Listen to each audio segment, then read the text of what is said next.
Oh my gosh, hindi pala nabubuksan to. So I just tied it up. Ayan, tinali ko na lang. And then just put it beside the trash bin. Okay, I hope makita ng taga-alaga dito ng seaside na to. And they will throw it.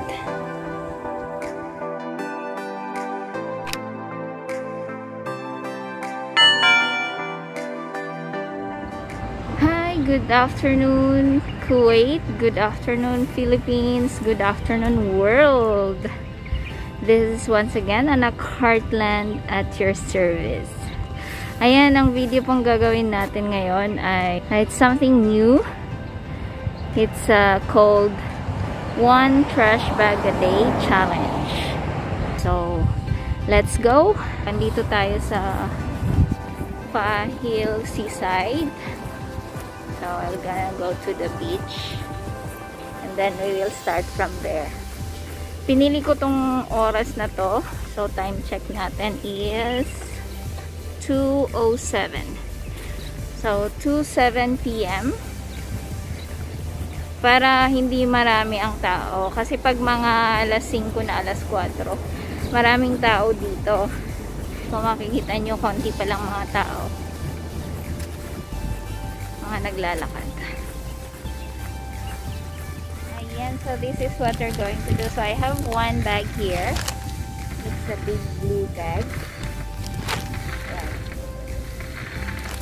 Ginamit ko, ayoko yung trash bag na black kasi masyadong obvious kung anong ginagawa ko. So I just pick this blue bag. And of course, meron akong globes. So for our own safety, kailangan natin ng gloves. And I have sanitizer here also para pagkatapos ma-reach natin yung dulo, magsa-sanitizer ako. And if you can see, I use the sauna suit. Kasi hindi ako pinagpapawisan kahit ang init-init. So, gusto kong mapagpawisan man lang. Kaya ginamit ko itong sauna suit. And siya nga pala, itong challenge na to, gagawin ko siya until matapos yung aking annual leave. Nag-file ako ng annual leave ng 2 weeks para lang maghilom ang aking yung mata na namumula dahil pinalunan ako ni Sarah ang aking tusa. Okay, so ayan, habang nagpapahinga, inaantay mawala ang pula sa aking mata, at least I can do something for Mother Earth. Okay, hindi ko man siya magawa sa Pilipinas dahil nga wala ako doon. At least I can do something here in Kuwait dahil 7 years, more than 7 years na ako dito, and at least I can give back to this country. It's a source of our monthly income. So thank you Kuwait, and I hope this will help for the environment. Okay, so let's go. Start ko siya dito. Time check natin is 2:18, and then we'll see what time I will finish hanggang dun sa dulo. Okay, so hindi ko siya mabivideo kasi mag-isa lang ako, but I'll show you later kung gaano kapuno ang aking bag, trash bag. A few moments later.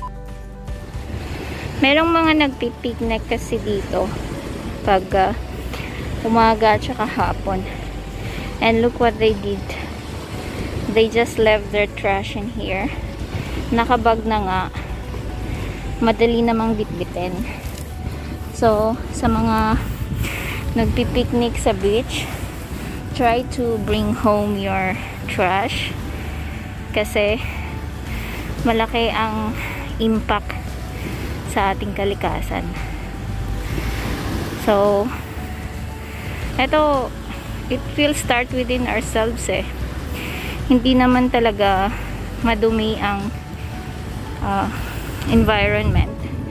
Kung tayo mismo, pag may pinagkainan tayo, then we have to put it in the trash. Hindi yung basta nilang iniiwan kahit saan.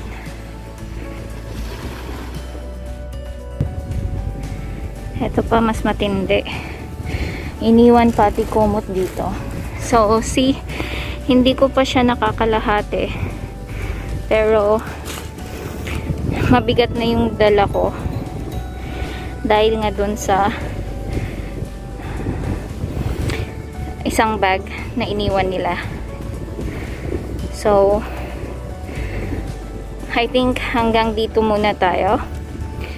And then, I'll come back tomorrow. Same time. And itutuloy ko from here. From this point, papunta naman doon. So, ayan. Puno na ang aking trash bag. And kahit na hindi siya masyadong puno, medyo mabigat na rin sa akin. And kailangan kong bitbitin patungo sa kung saan may malaking basurahan dito sa park, ay sa seaside. Tingnan nyo kung saan ako galing, dun lang. Malapit lang siya, siguro 100 meters. Pero grabe yung iniiwang mga dumi from their food.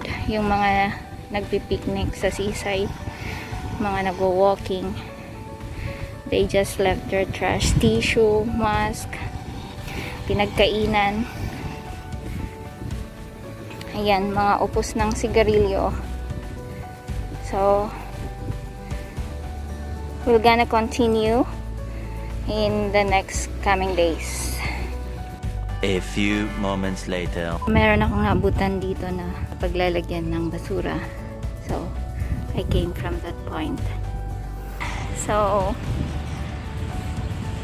if you want to know why I did this challenge, watch it till the end. And see you in our next video. So, ito po ay parang pagkagising ko kaninang umaga, umano lang sa isip ko na yung maglakad ako dito sa seaside, tapos may hawak-hawak na bag, and while walking, I can pick up any trash that I will see until I will fill one trash bag. Kahit man hindi mapuno, basta may na-pick up ako, at least I've done something different, something to help the environment. Okay, so ayan, grabe, nakakapagod pala. So, how much more yung mga naglilinis sa kalsada na nakababad sa init, and then lakad-lakad sila na nagwawalis sa kalsada. So, we should be thankful in what we have and who we are right now. Kasi may mga taong mas nahihirapan pa sa kanilang ginagawa. So, ayan, I'm challenging yung mga merong time dyan. Kahit na yung mga naglalakad lang while walking, put something, cellophane bag in your pocket. And then, if you find something na nakakalat lang dyan, pick it up.